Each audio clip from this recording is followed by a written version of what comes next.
Why is it doing that? This is so weird. I feel like something has.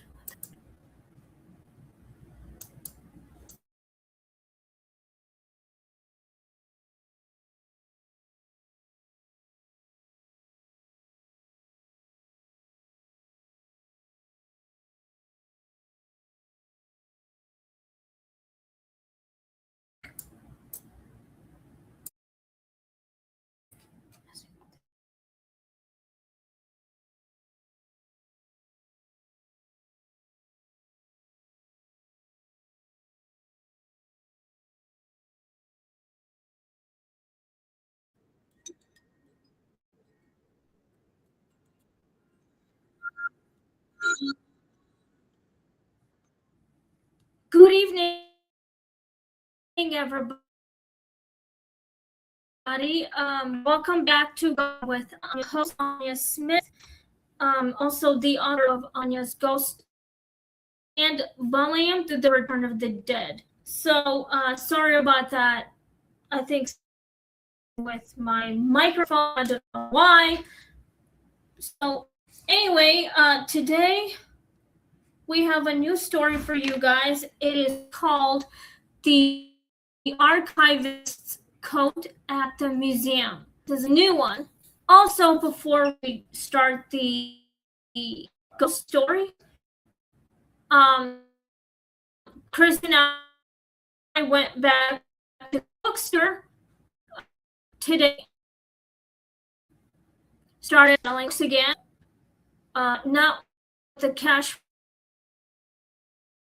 register because we have internet at the moment. We sold the books cash. So I have sold quite a few books. I mean, I have about $28 in cash. So anyway, we're gonna be doing for or so until the horse is finally empty. Then we're just down forever. So anyway,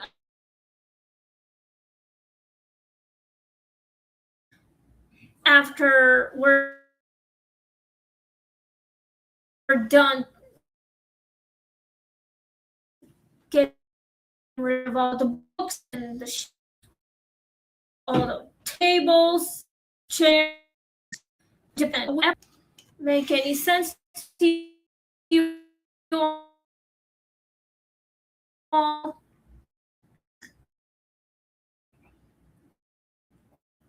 But yeah, so from like 11 a.m. till 3 p.m. So that's kind of like 4 hours, but I'm working my ass off to get where I want to be. So I'm providing for our family. Is my husband, my cat, she's right there, and myself. Just us three. So that's what Chris and I are doing. He's just right here checking his shift for Marriott. So, yeah. And I was just reading the book. So here's my cat. She is hearing her mommy's voice. My baby today. Yeah. Anyway, so are you guys ready? Let me know if this makes sense to you all. So it's extremely hot outside. Anyway, it's like almost 1,000 degrees out, but it is 91 degrees out. Even though the sun is setting. Podcast for your support of my ghost stories, and you're always welcome to join.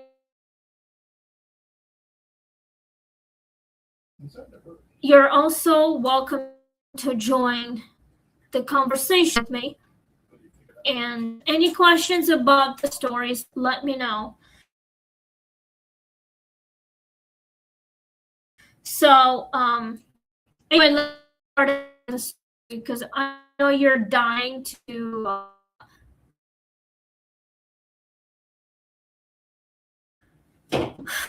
a lot of sense. So anyway, get something to drink, sit back, please click like, share, and subscribe, and let's get started on the story. We are on season now. So we are in the episode 199 museum.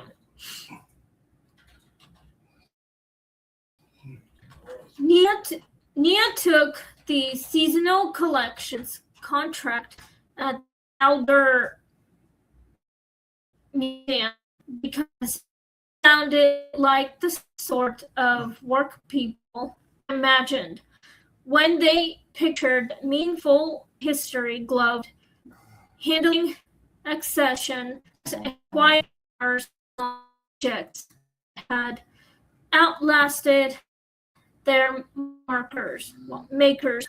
The truth was more practical. Inventory back dust, donor confusion, and abasement collection. Room with climate controls that failed whenever hung too fast.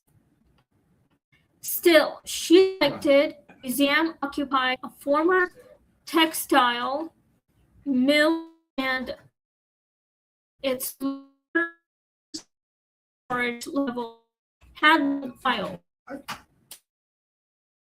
stacked with labeled boxes, framed photographs,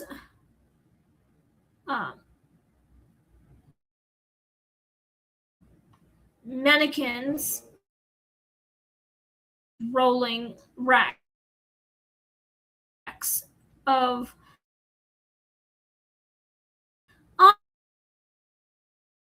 unprocessed donations. The collections manager was grateful.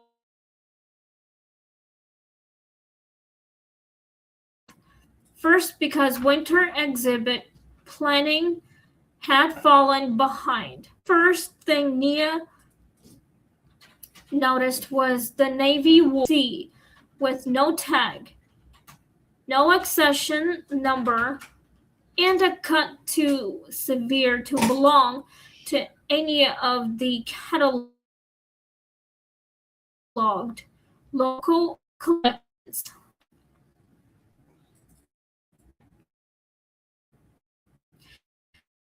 It looked both white and impossible, like that had simply decided to remember. She moved it twice on the first day.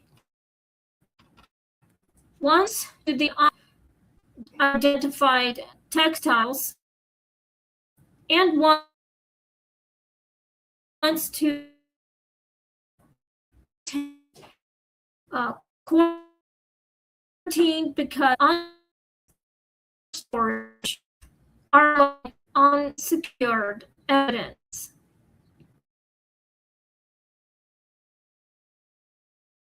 On the third day, when she tried to remove it again, she found a catalog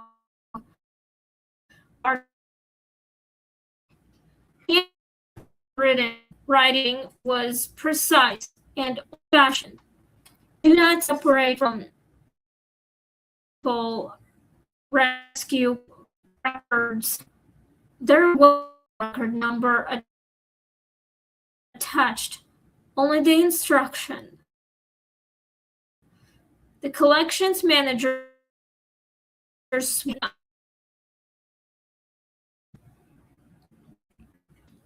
to admit the basement had a history of former archivist named Helena Wren. had worked there for decades and was known for attaching entire histories. The garments others would have to type and condition. Helena died before a large city records transfer fully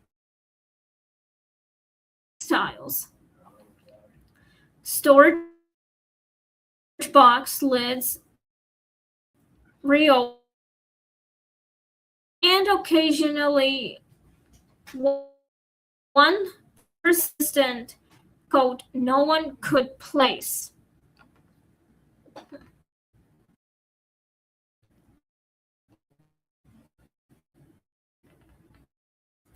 Loved archival too much to be frightened before being through old finding aids, clippings. What she found first municipal rescue unit after a flood 50 years earlier. Then a photograph of volunteers carrying blankets and supplies along lines, and finally, buried on file. Helena herself collected with associated testimony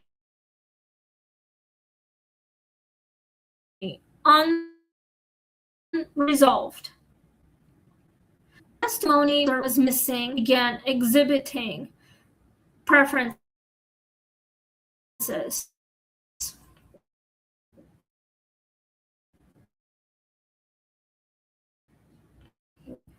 If Nia left restaurants unlocked night,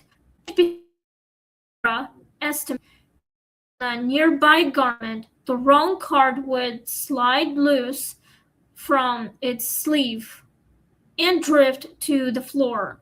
Once, after she muttered that she needed the rest of the story, the rolling ladder beside Rack C moved down the aisle on its own and stopped in front of a high shelf she had not checked because the label simply read oversized paper.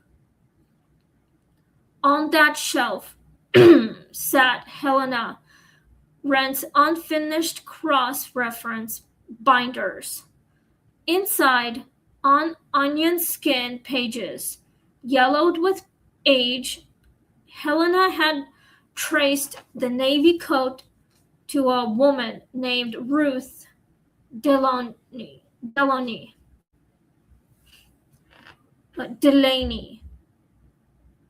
a volunteer clerk during the flood who used the municipal rescue station to coordinate family location cards when phone service failed.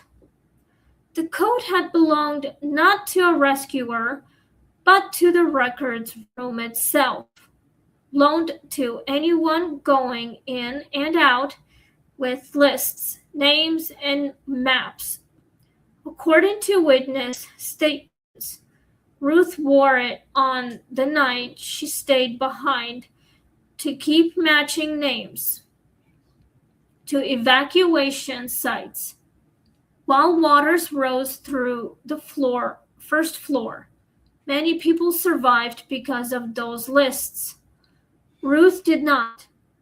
The unresolved testimony Helena referenced turned out to be a set of oral histories, indicating some families never learned that it was Ruth, not the officials later praised in newspapers.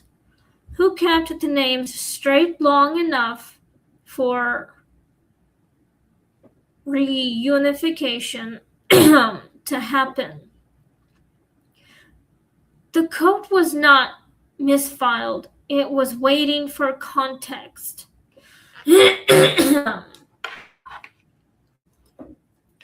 Yeah, this is a very tragic way to die by the flood.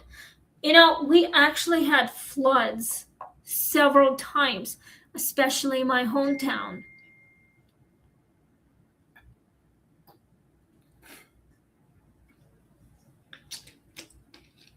I mean, literally. Sorry about that. I just love drinking pop and like to release, my thing, whatever. I'm not gonna say it. So anyway, let's continue on the story.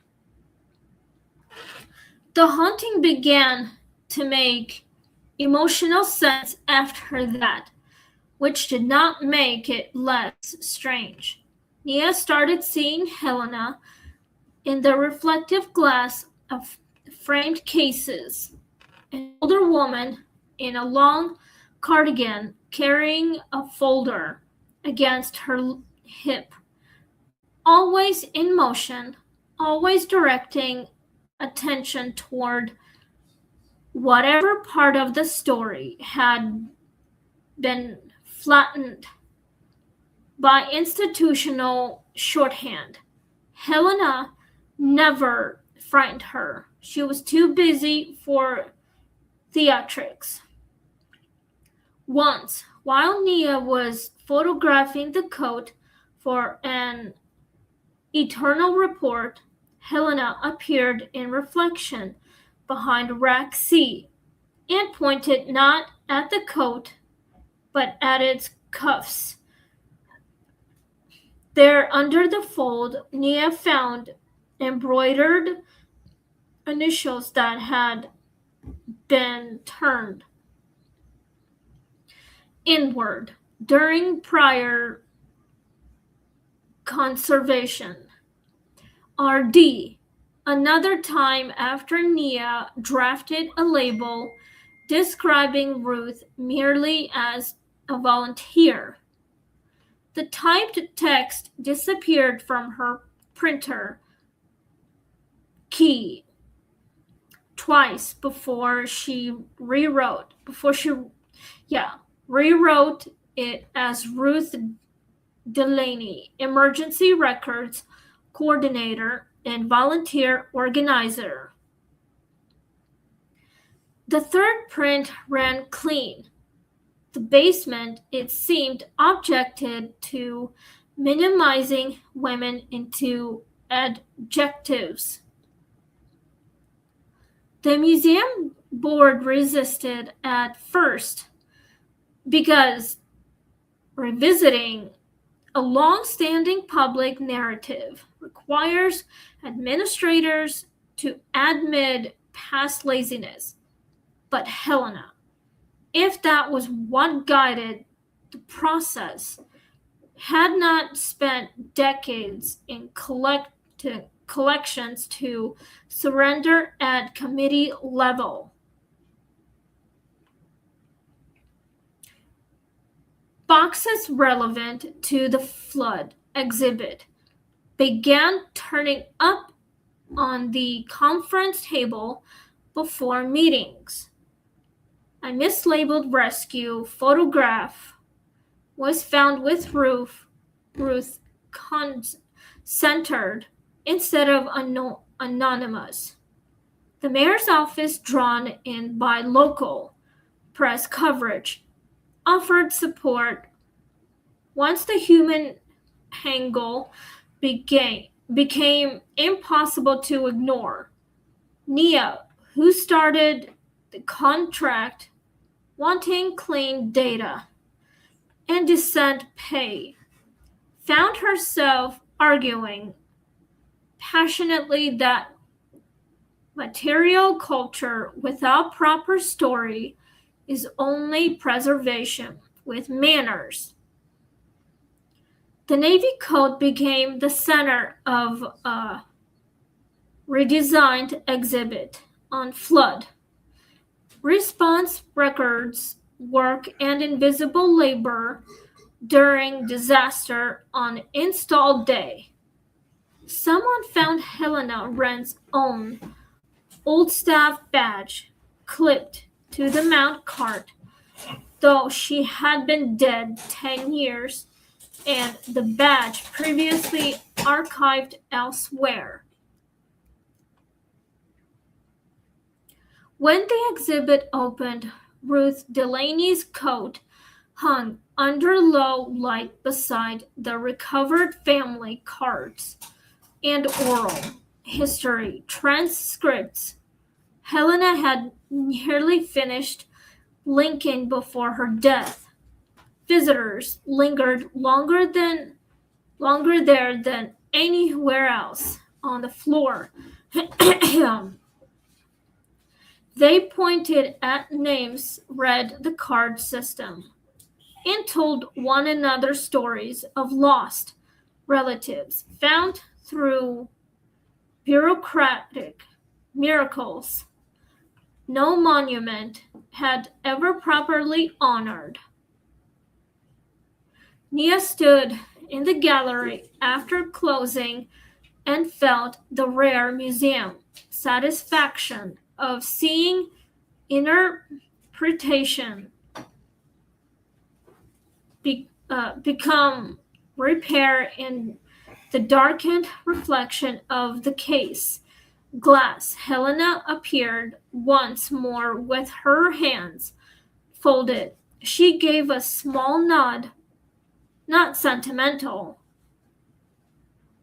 just procedural approval, and walked out of sight among the cases. The coat on rack C never returned to storage. After that, and no new anonymous labels survived the basement's attention for long. Nia stayed at Elder beyond the seasonal term and now trains interns with one rule they find excessive: until they don't never catalog an object without asking who was made invisible by the old description. She says it's best practice. That's true. It is also, though, she doesn't say this part in the training room, the easiest way to keep a dead archivist from rearranging your racks at 2 a.m. Some museums preserve artifacts. Others, if they are lucky, are still being corrected by the women who refused to let history reduce labor to fabric and names to dust. Wow, that was so interesting. This story is so interesting about this woman named Helena Wren, I think. W-R-E-N, I think. Wren. So, anyway, what did you guys think of the story? Did it touch your heart? Did it make you emotional? For me, I think it definitely broke my heart. So, I hope this made any sense to you. What did you think about the story? It was a good story. Yeah, so what are you up to? Just going through everything, baby. Okay, I heard you counting cash. Yes, all the money that I have in cash. Good. That is so good. Yes, baby. Well, at least I'm making money too, just by helping my producer getting rid of the books. I mean, we're trying to, because we cannot keep it open for another year because we decided not to open another location of the bookstore. We're trying to get rid of the mall because we can't deal with them anymore. But if you guys like books, you can stop by at Two Dads in a Bookstore. Feel free to come and check it out. There's a bunch of piles on it. Feel free to look through, see which ones you want, and you can pay with any price. But we don't use a cash register anymore. We can just take cash. That's what we can. I mean, we can, but we don't have internet, so we cannot do the cash register because we have no internet. But we do take cash only. So, I mean, if you want to check out the bookstore, you can, but we're only going to be there for a week. So, just for a few hours, for 1 week or two. So, we've got all kinds of genre books. It's called Two Dads in a Bookstore. And the address would be 1015 Galvin Road South, Bellevue, Nebraska. It's in the middle of it. It's between Dollar General and the hardware store. And there's another store that's kind of attached, but it's called Hobbies. And we know a guy who can sell toys for the kids if they want to.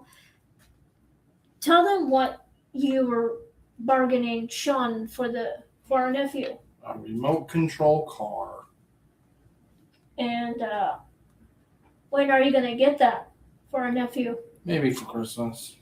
Or in a couple of years or so. It depends when he gets a bit older. He's only 2. He's, Yes. So anyway, also, my husband's friend is in town, and we're gonna hang out with her, go to lunch. Maybe we're gonna see Victoria Salinas.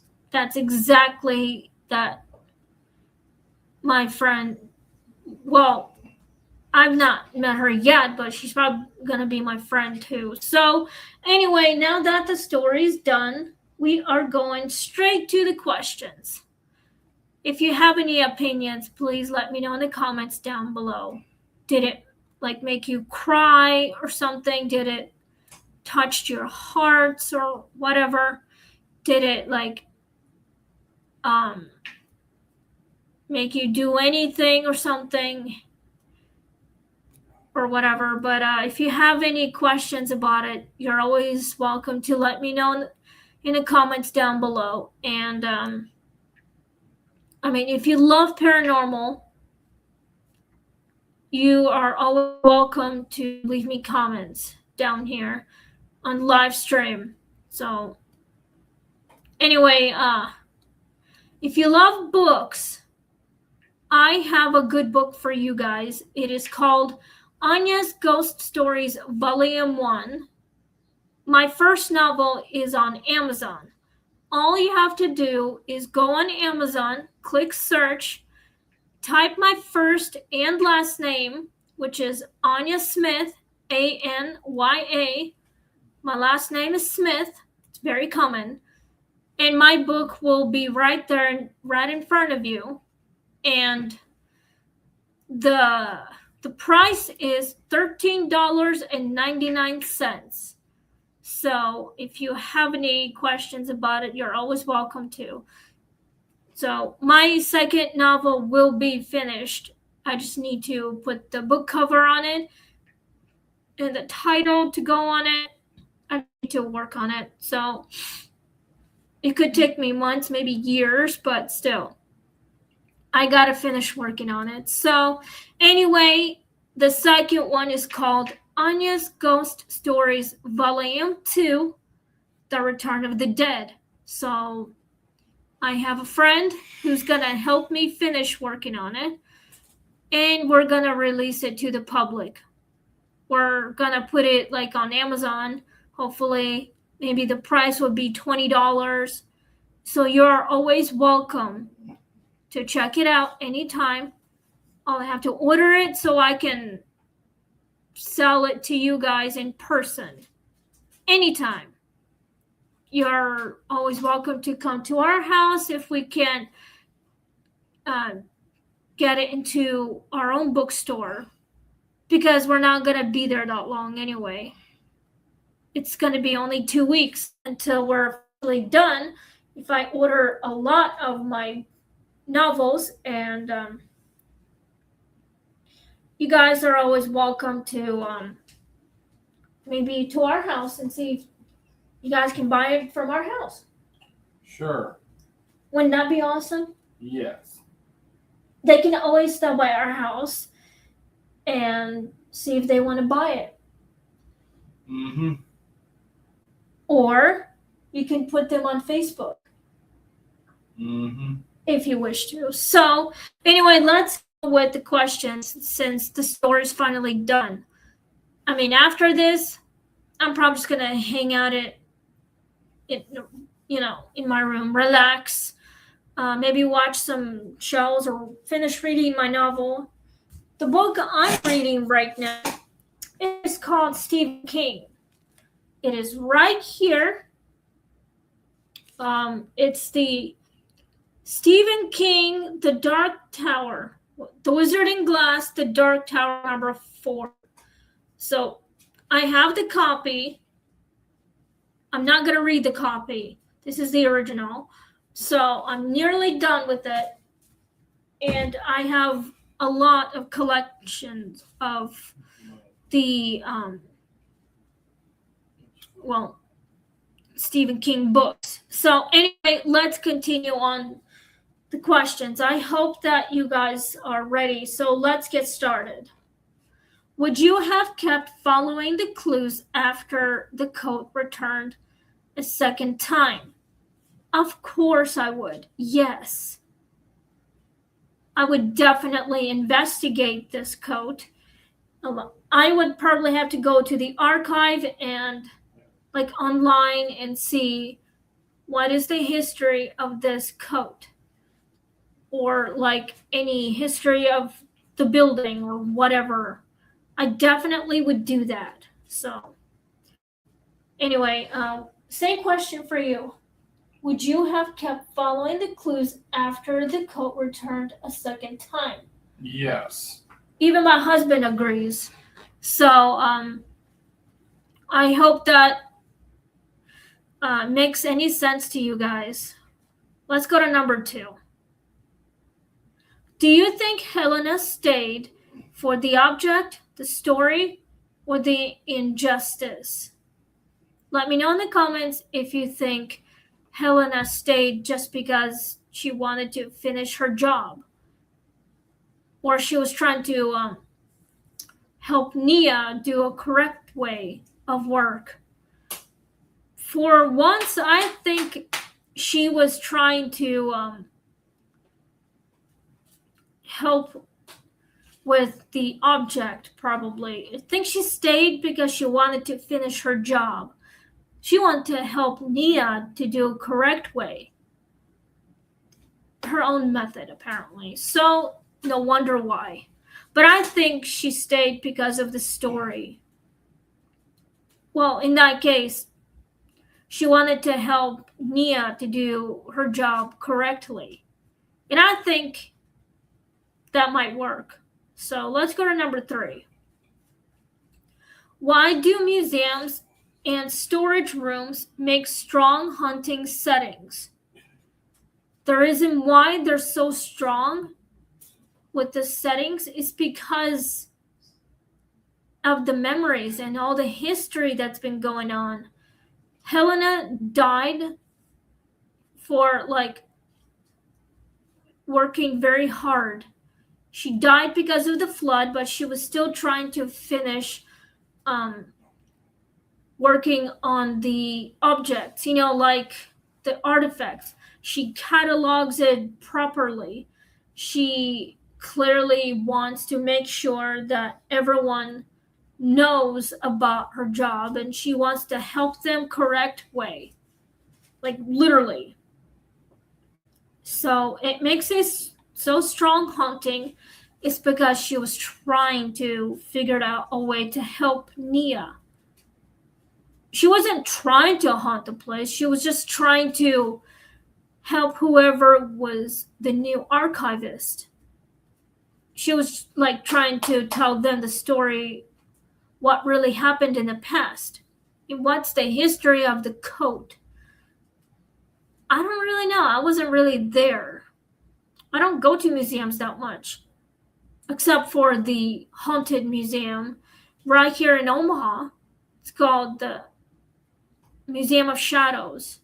That's the one that we go to once in a while, and it's haunted. There's a lot of artifacts there, actual dolls from the past. It is haunted as hell. The Ouija boards are on the wall.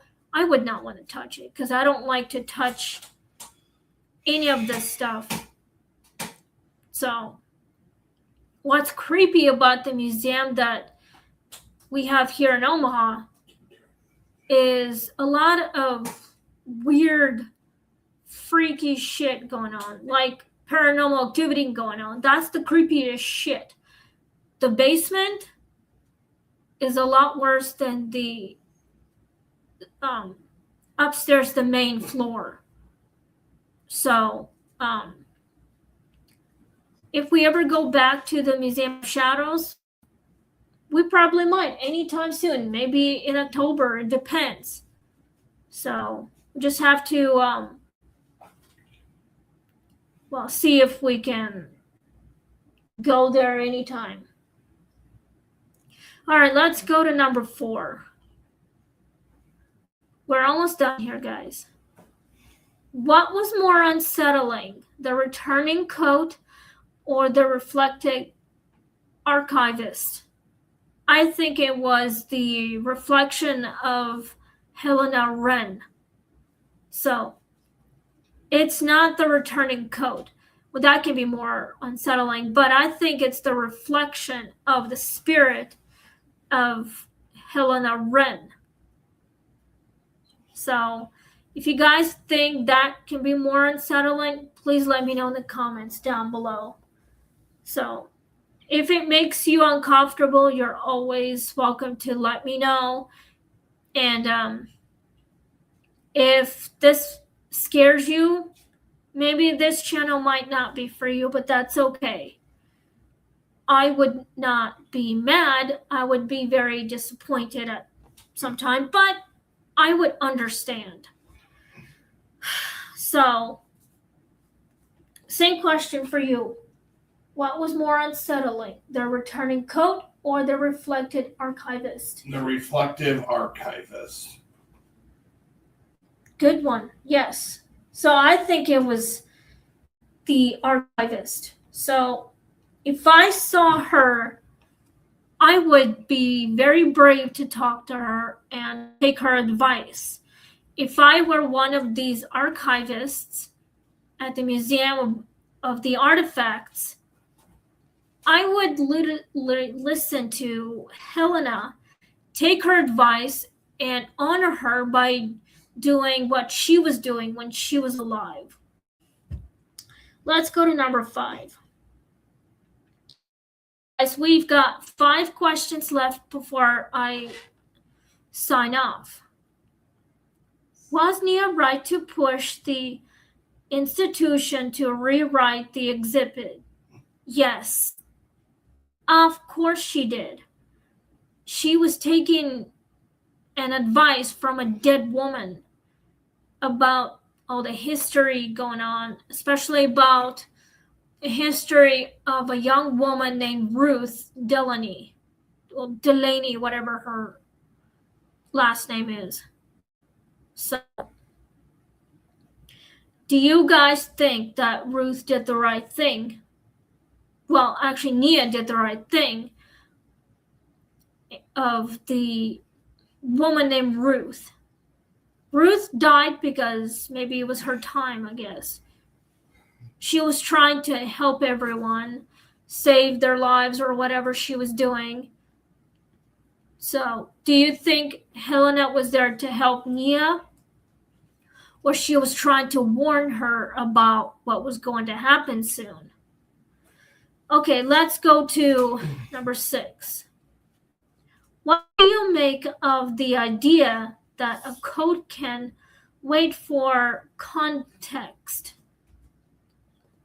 I think that maybe the code was waiting for the right person to catalog the right way, I guess, very correctly, make sure that the code was never removed from the mannequin or something, I guess.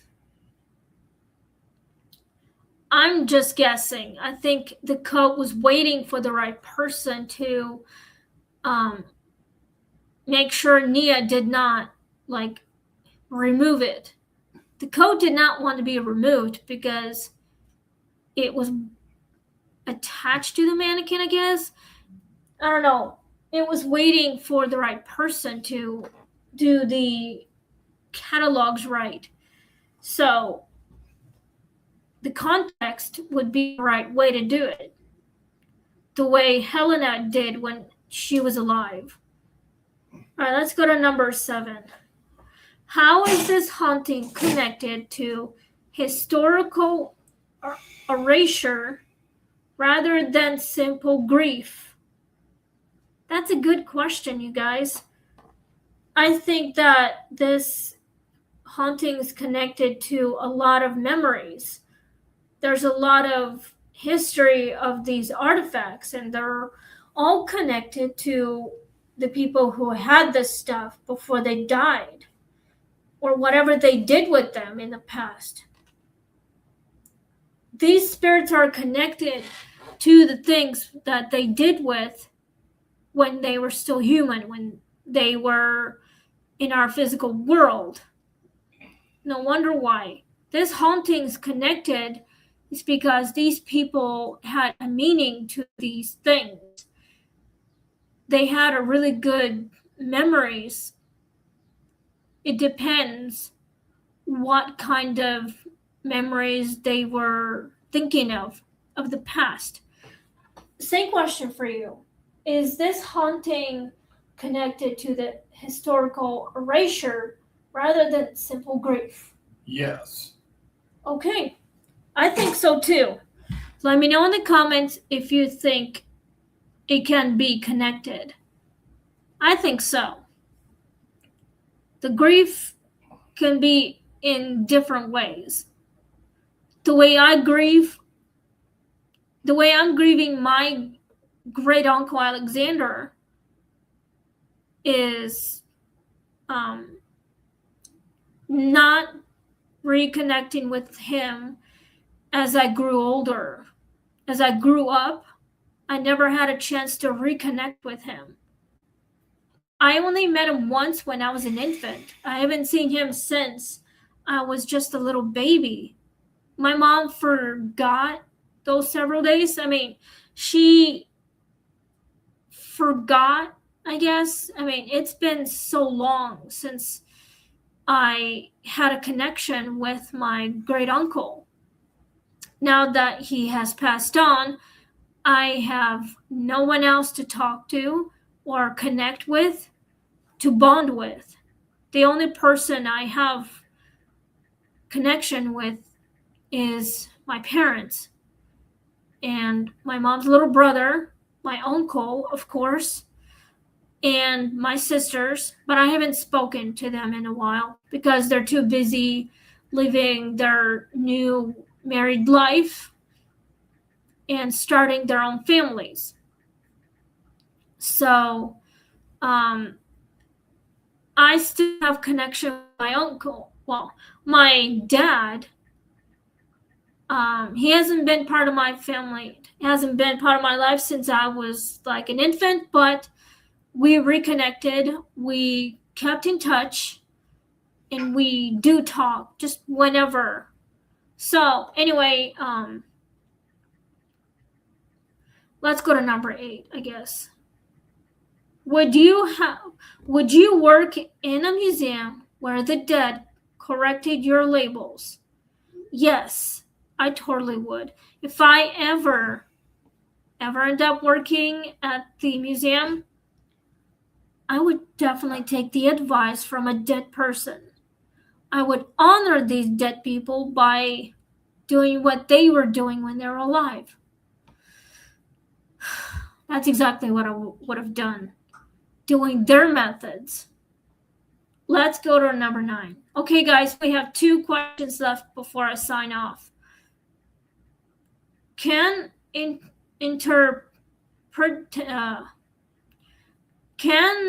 interpretation itself be form of justice?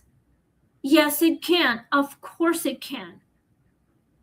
It depends, but of course it could. Yes, my answer will always gonna be a yes. Let me know in the comments if you think interpretation itself be a form of justice. If it can be, just let me know what you guys think.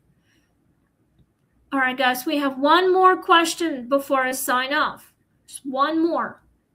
I've got a lot of shit to do tomorrow before I go on my lunch break or I go and hang out with my husband's friend. She's in town for a few days before she goes home and resume her life and her thing. She lives in Texas, where she was born, of course. She loves her shit. We're gonna go to Hooters for lunch, and she'll probably just eat French fries and pretzel bites because she's vegan. Exactly. And I'll probably just have the salad like always, because I was raised to eat healthy. Or we'll eat beforehand and just have Cokes when we're there and relax. Well, she already knew our order, apparently. She's not going to be our waitress. We're seeing her as a friend. She won't actually be in uniform serving. I know, I'm just saying. She probably would know our orders if she ordered our food already. Yeah, Mountain Dew, no ice. Yeah, that's what I'm saying. So we might just get dessert and soda there. What about lunch? You know how hungry I can be. We'll just eat beforehand. And save money too. Okay then. All right, we've got one question left. If a ghost kept demanding fuller stories for the forgotten, would you comply? Yes, of course I would comply. I would definitely comply to any ghosts. I would definitely keep my word to the spirits to get more stories and more evidence and answers to them. If they don't remember what happened, we'll have to go on Google and see what really happened, talk to people and see if we can get more stories and help the spirits move on into the afterlife. Help them find peace. I definitely would do that. Yes. All right, guys. We are at time. I just want to say thank you guys for being very supportive. And clap to yourself. We made it to 200 episodes. Yay! Let's get a warm applause for 200 videos. All right, you guys. We made it to the 200 episodes.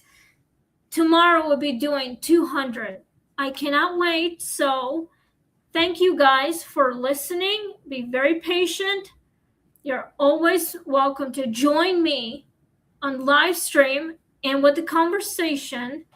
You can leave me comments down below at any time. So my next episode is going to be 200. The new story is called The Last Story at Lantern House. That's a new one. So thank you guys. Please click like, share, and subscribe. And we'll see you on next time of Ghosting with Anya, 8:30 p.m. to 9 p.m. So Again, thank you guys so much. It is 24 minutes after 9, so thank you again and have a pleasant night. Stay safe and stay spooky, have fun, stay hydrated, and be very, very safe. May God bless you. And I hope that everything will turn out on the next time. So, again, please click like, share, and subscribe to Ghosting with Anya. And see you next time. 8:30 p.m. to 9 p.m. The new story is called The Last Story at Lantern House. Thank you guys. Good night. May God bless you. Bye.